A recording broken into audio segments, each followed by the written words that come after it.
النقطة الخامسة اللي هي تجمع ما يعني تلخص ما أخذنا، تلخص ما أخذنا.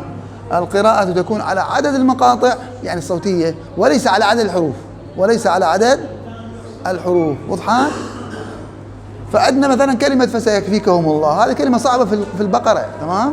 في الجزء الأول مقاريها أنتم ومعانين منها كثير حتى تعلمتوها، لكنه لو تعلمناها على الأصول التي يعني نعطيها الآن صارت سهلة. أي كلمة صعبة في القرآن راح ناخذها إن شاء الله في سورة هود وغيرها.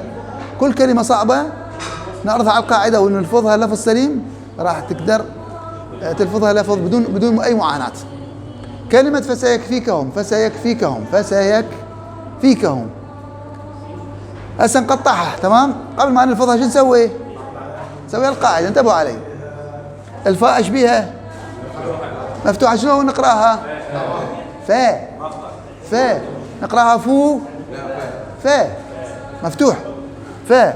السين المفتوحة شو قول سا. السين تأتي مع الفاء؟ تأتي معها؟ ما تأتي لأنه متحرك. حرف المتحرك يقرأ مقطعا لوحده، تمام؟ الياء شوف الياء وتأتي بالتسلسل، حروف بالتسلسل، ما نعبر حروف. الياء المفتوحة شنو؟ يا، تمام؟ هذا الياء. الكاف ايش بيه؟ ساكن. ساكن يلحق وين؟ مع الذي قبل شنو؟ هذا الياء، تمام؟ فيصير مقطع واحد يك.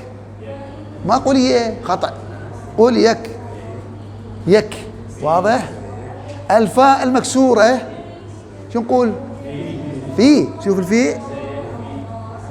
الياء شنو؟ ساكنة. طبعا الحروف العلة يسموها الحروف العلة، الألف والواو والياء دائما ساكنة. الألف ما قبله مفتوح، الواو ما قبله شنو؟ مضموم، والياء ما قبله مكسور. وحتى يعني حروف اللين، المد واللين ثم كذلك الياء ما قبله مفتوح والواو ما قبله مفتوح، مثل خوف ويعني صيف. نعم. فالياء تتبع الفاء. شو نقول؟ في. وضحت؟